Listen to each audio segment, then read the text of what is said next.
Kisah Puteri Yatim Piatu yang Sukses. Episode 012. Maisie menyampaikan apa yang ia dapat.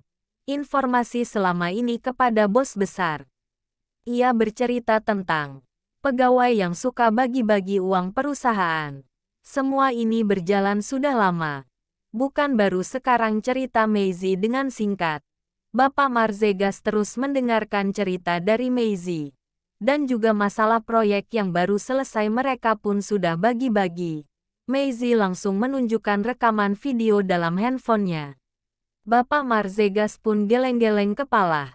Melihat video anak buahnya bagi-bagi amplop.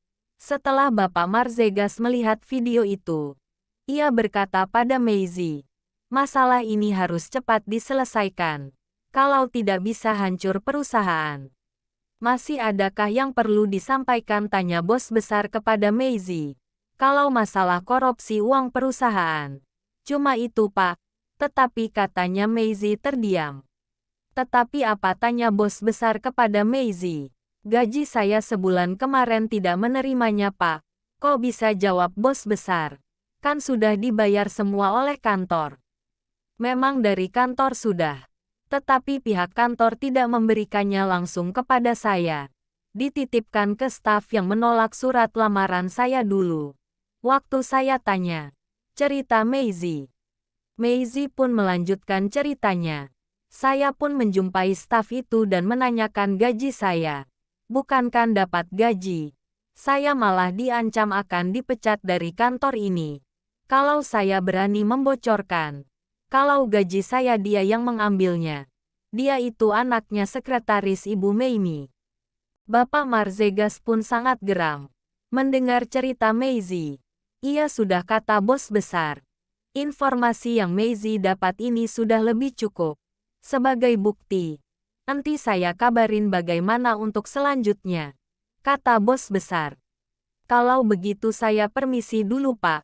Hari sudah sore, kata Maisie. Maisie pun pulang. Bapak Marzegas telepon orang kepercayaannya di perusahaan. Maisie tiba di rumah. Bukan memikirkan masalah pekerjaan. Tetapi ia ingat sama Ibu Haja Soraya dan mantan bosnya Seinwa. Maisie pun menelpon. Ibu Haja yang menerimanya.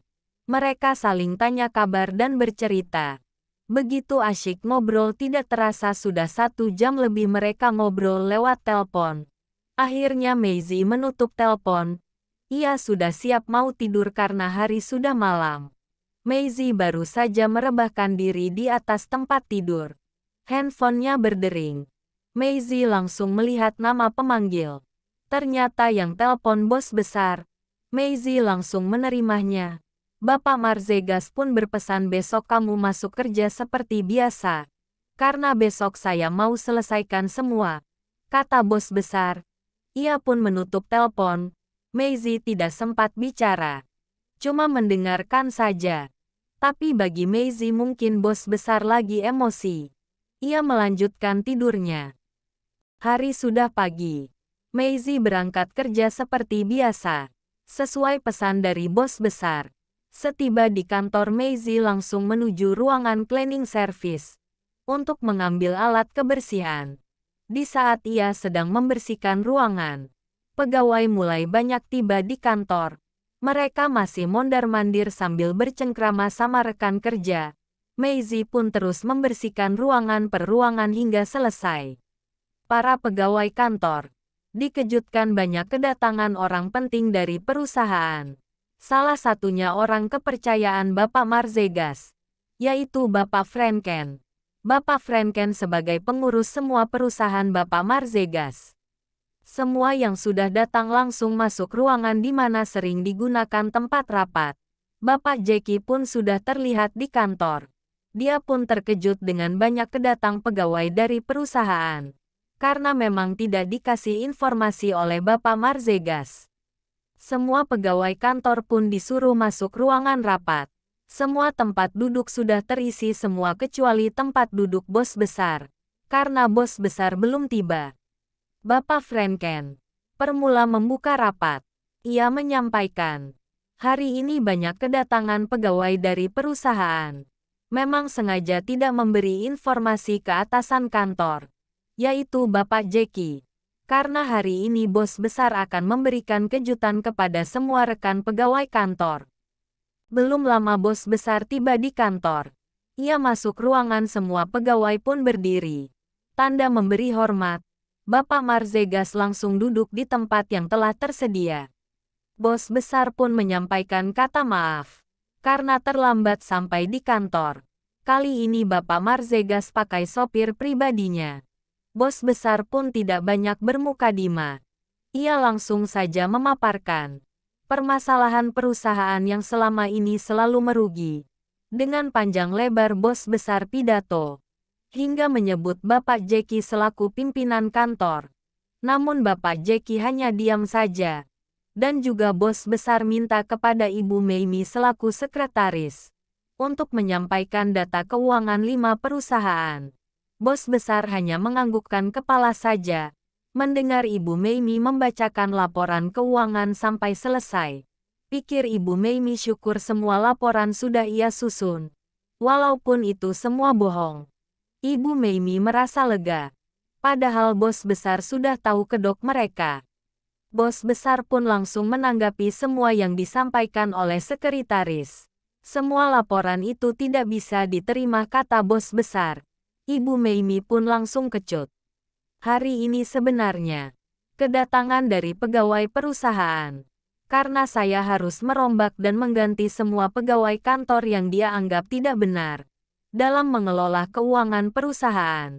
Dari kepala kantor sampai ke pegawai biasa.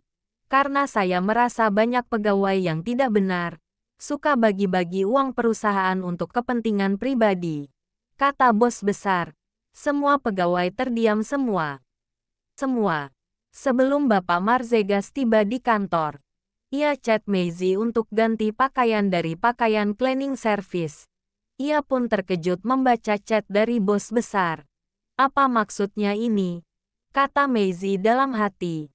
Maisie diarahkan ke ruangan khusus untuk mengganti pakaian, di mana pakaian yang harus dipakai Maisie pun sudah tersedia. Tidak tahu siapa yang menyiapkan semua itu. Maisie pun menuruti apa kata bos besar dalam chatnya. Hingga Maisie tidak boleh keluar ruangan itu sebelum dipanggil bos besar.